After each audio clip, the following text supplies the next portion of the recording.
Hi, everybody. Welcome to a wonderful presentation of the origin of pride. I'm Thomas. I am merely the host of this wonderful event. Suse Doepken, our Life Enrichment Director at Albany, will be leading the presentation for us all. Thank you, Suse, for doing this. A little bit about Suse. So her pronouns are they, them, she, her. The city born was Soldotna. Did I say that right, Suse? Soldotna, Alaska. And Sue said she's been with the company for almost a year. The end of July will mark 1 year of working here. And why she's doing this, why she's interested in the origin of pride, the culture, queer history, and our past struggles, but it is part of history that has constantly been hidden and rarely gets talked about. Plus, it's super fascinating. I asked Sue who her role model is, and she said David Bowie, which is a great one. And she has celebrated Pride. I've celebrated this month by donating to LGBTQ organizations, specifically ones that help trans folk and people of color. The Trevor Project and the Black AIDS Institute are great places to start. So without further ado, Suse, the floor is yours. Hello. One of the reasons why I thought that this was a very important topic to talk about is a lot of times we think of pride in terms of the big pride parades, big pride festivals. We think about how they're just this big happy celebration, and they are. I don't even think that they're not, but the history of how we even got to having pride, I think, is something that a lot of people don't even consider. So I think it's a really, really important aspect to look into, especially because this happened where we now have a bunch of queer elders, and working in a healthcare facility, you're gonna come face to face with some of them. So it's nice to know their history, their background, and their contribution. So next slide. The very beginning part is just why is this important specifically to Avamere, is I think queer history is a direct path to understanding queer issues. And queer issues, specifically for Avamere, would be tied into caregiving, healthcare, cultural competency, housing issues, not just within assisted living, but just in general, as well as general wellness and health. Right now, there's an estimated 3 million LGBTQ plus adults over the age of 50 in America. And by 2030, that is estimated to be 7 million. So we're looking at a demographic that we are probably going to see more and more of, and I think it's really important to know the history of. Next slide. Here's a couple statistics for you. 34% of LGBTQ older elders fear having to recloset themselves. There's a chance someone in your building is closeted because they didn't feel comfortable coming out. 21% of queer adults have provided caregiving to friends. Compared to 6% of heterosexual counterparts, meaning queer elders are rarely getting the actual caregiving they need and are instead providing it themselves because they are too worried and too anxious and too scared to reach out to professionals for fear of discrimination. Queer elders are 2 times more likely to be single and live alone, and the health risks of prolonged isolation have been equated with smoking 15 cigarettes daily. So if you have queer elders who are single and alone, they're not getting the proper care they need. 51% of queer elders report having a disability, compared to 35% of heterosexual older adults. And then on top of that, specifically from healthcare providers, 9%, so like 1 in 10 LGBTQ elders report abusive language from healthcare providers, and among trans folks, it's recorded at around 21%. So 1 in 5 trans folks report abusive language. So it's not surprising that LGBTQ plus people have been kicking around for a while. As much as certain people want to say it's been a phase or that it's bad, it's been long for a long, long time, believe it or not. So before we hit on the origin of pride itself, I thought it was equally important to recognize and learn about some of the even older organizations of queer people in the US to understand their importance. This is just the US specifically I'm talking about here. I'm not entirely sure about globally on that end. The very first group we're going to see is on December 10th in 1924. A man named Henry Gerber created the Society for Human Rights in Chicago. It was the first LGBTQ plus organization in the United States. It actually received a charter from the state of Illinois and was recognized as the first gay rights organization. It also published the first newspaper that was for quote unquote homosexuals. It was called Friendship and Freedom. But after a few short months of activity, some members of the society were arrested and intimidated and threatened, and so the group was ultimately shut down. It was very small and very short-lived, but it was kind of seen as the first nod to the gay liberation movement. All right. And then we go to 1964 now. We are going to briefly talk about the Madison Society, which is another queer organization that was founded in 1954. It is named after a mass group in France from the Renaissance era called Société Madison. I don't speak French, so I am so sorry. It was a society that was originally just, basically, it was a society that protested against oppression, particularly in the United States. And it is the second oldest gay rights organization of its time in the United States. It was founded by a man named Harry Hay, who was a gay communist and a labor activist. And he had a lot of friends in the LA area. So the idea of the society would be to protect the rights of specifically gay men while having a place to meet. So they would send out what's it called? The Madison Review was what the magazine was called.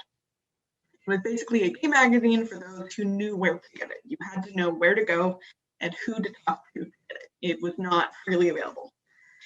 It became more popular, and so soon more chapters were established around the United States, but it officially disbanded in 1961. The chapters in other parts of the United States basically subtly changed their name to something other than Madison Society and continued to run it across the nation just under various names. So it was really hard to know where to even go to because everything was so secretive. All right, and then I think the next slide is just a video clip that I'll see if I can send out later. It's actually a really cool video of looking at what these like queer house parties look like in the 40s and things like that, just to kind of give you an idea of like how secretive they had to be. The next slide, we are going to talk about the daughters of, I believe it's pronounced Bilitis, and I'm very sorry if it is not, but I've not been told otherwise. So I'm going to say it. Lastly, I'm going to introduce to you L. Martin and Phyllis Lyon, which are the founders of Daughters of Bilitis. It was created in 1955, just a year after the Madison Society, in San Francisco, and it was the first lesbian civil and political rights organization. Basically, police brutality against the queer community was so strong, and because the queer community's only real places to meet was in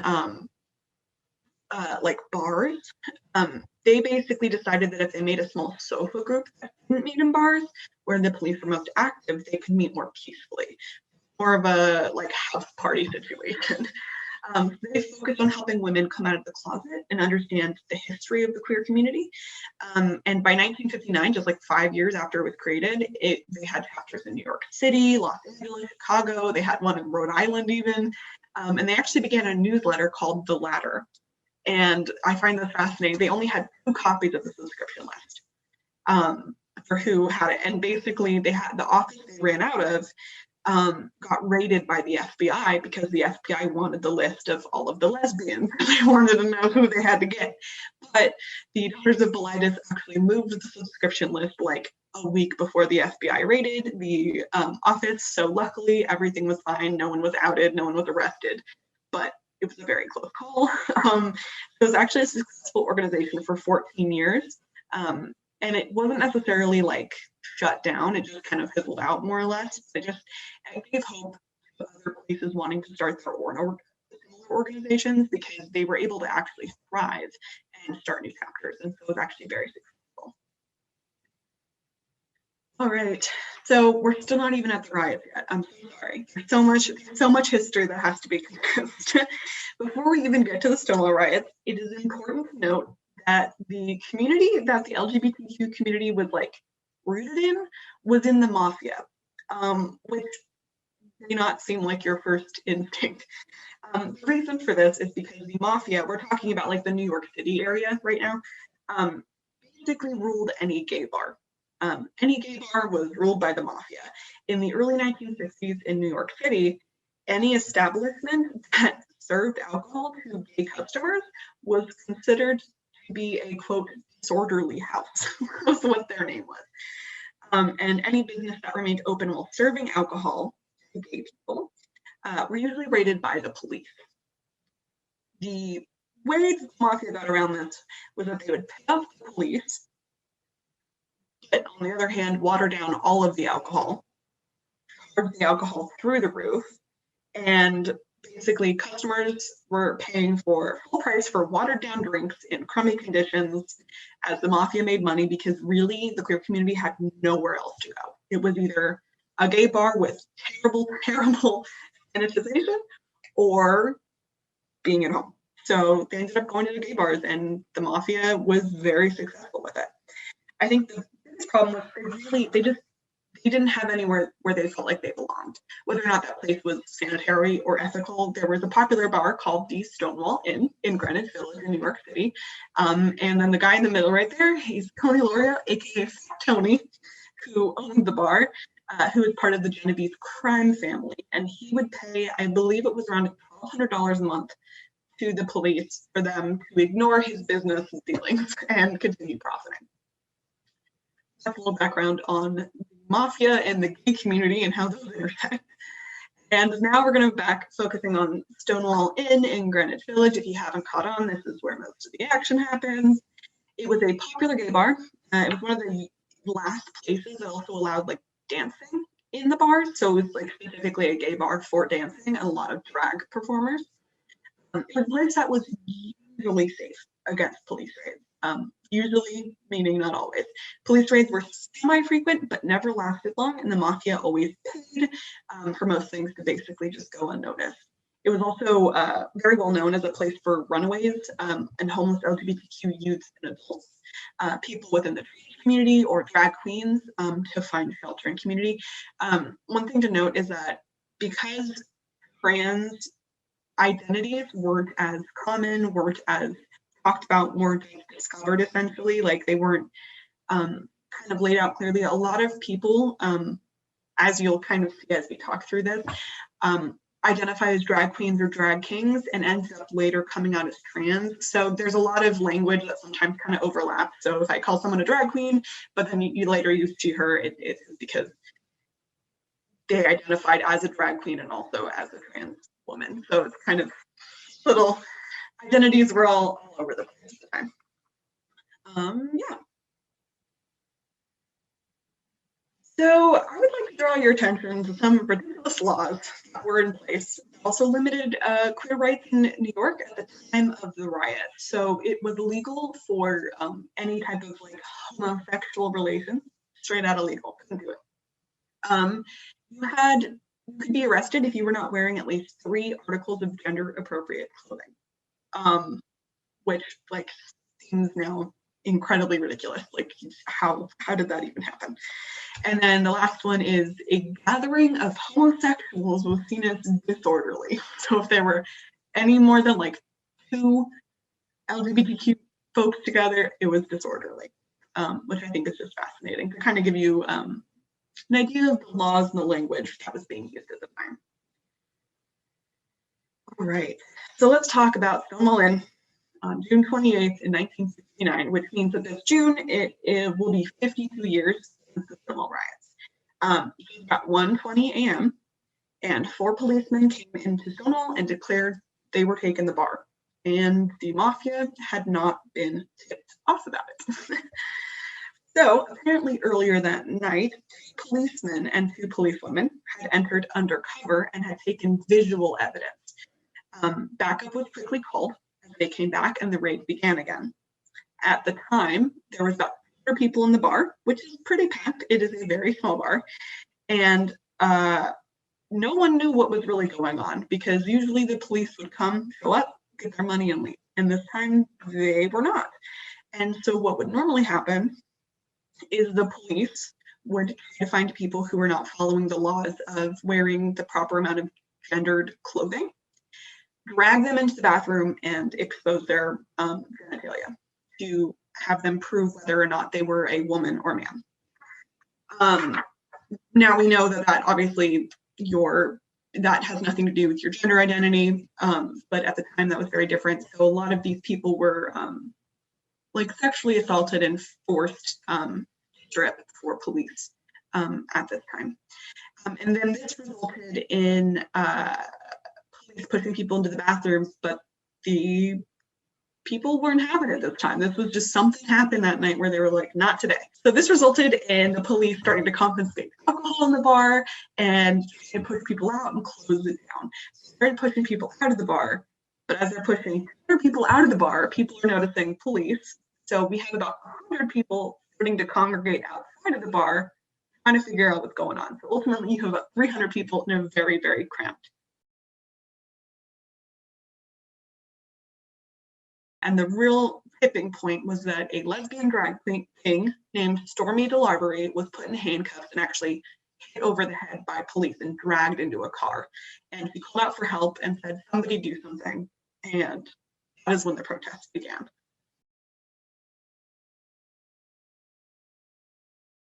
Only problem was there was only one door in and out of that bar, and they had no way out now. So this picture here is actually the only picture from the first night of the Stonewall riots. And it's actually of the homeless youth who slept in a nearby park that was right next to the bar. Because the police locked inside the Stonewall Inn, protesters began attacking the building. And people eventually broke open the doors and every window, and the fire department had to show up to help put out the fires and to get the police officers out from inside, which is pretty crazy. And then here's a quote from the first night from a witness who said, I had been in enough riots to know the fun was over. The cops were totally humiliated. This never, ever happened. They were angrier than I guess they had ever been because everybody else had rioted, but the ferries were not supposed to riot. No group had ever forced cops to retreat before, so the anger was just enormous. I mean, they wanted to kill. This basically just kept happening for about 4 days. The tactical patrol force decided to intervene, and the Stonewall Inn was actually at like a corner of a block. And so the tactical force would come and make a wall and force all of the protesters away from the bar. But because it was on a block corner, all of the protesters would walk around the entire block and come back and catch the police officers from behind, and started writing Thompson chants and doing pick lines. So the police would push them away. They would run around, meet them from the other side, tease them, get pushed away, run around to the other side, and this continued for 5 days.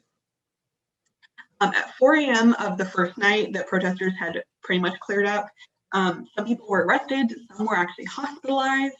Stonewall Inn was severely vandalized, and as the protests kept going on for the next 5 or so days, newspapers began to cover the riot, which was something that really hadn't happened before. Media rarely covered the queer community. People began to swarm the Stonewall Inn to see the damage. Leaflets and propaganda essentially was getting handed out that had things like get the Mafia and cops out of the gay bars, like things like that, just to inform people about what was going on. So police force persisted and more people were arrested. Some reports from people there said that there were 2,000 people who surrounded the Stonewall Inn on those first few nights. And basically that continued game of cat and mouse just kept happening, where the protesters kept mocking the police and being chased. Some nights were more violent than others, not all were like crazy violent, but a movement had begun regardless. All right. And then here's another quote. From going to places where you had to knock on a door and speak to someone through a peephole in order to get in, we were just out. We were in the streets. So here's a few more pictures of just, I think it's just phenomenal, of more of the fighting that happened that night. And I would be so remiss to not mention these two lovely ladies during my presentation. So involved in these protests were Marsha P. Johnson and Sylvia Rivera.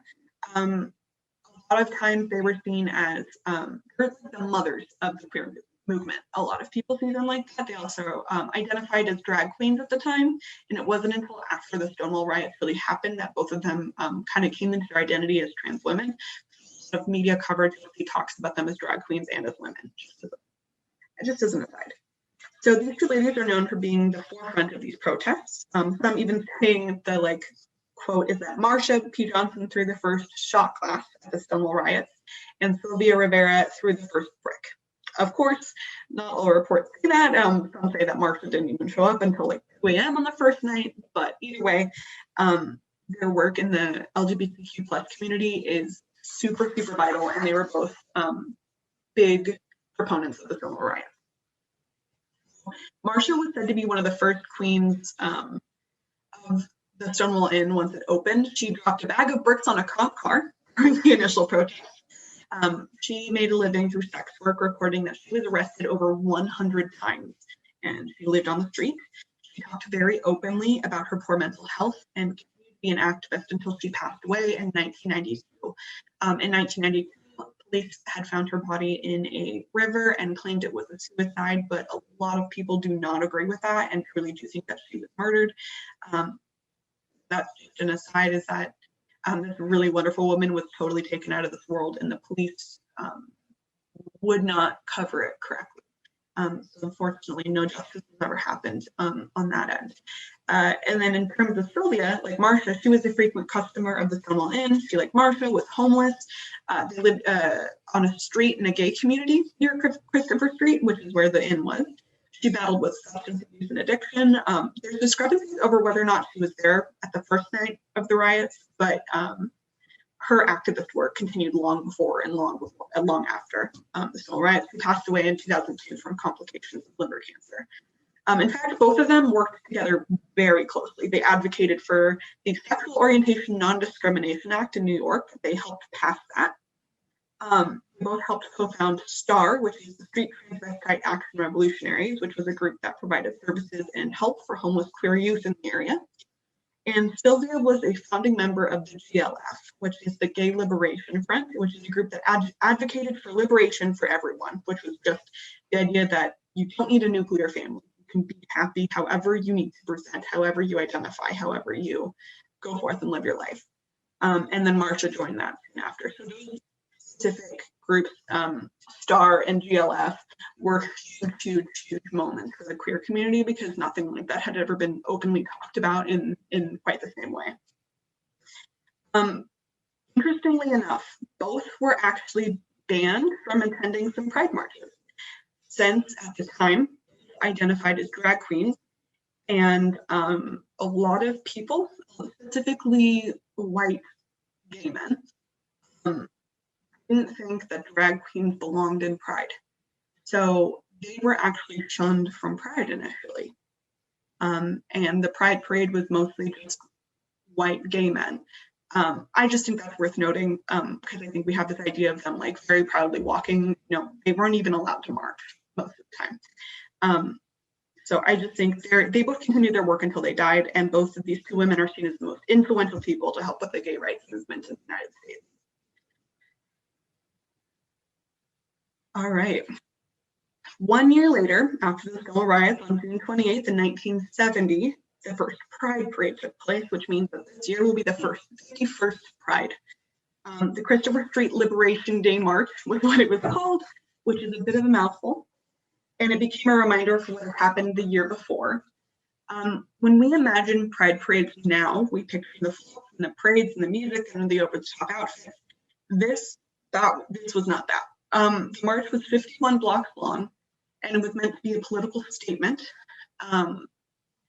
The crowd estimates range from 1,000 to 20,000. There is no solid number you can find for who attended.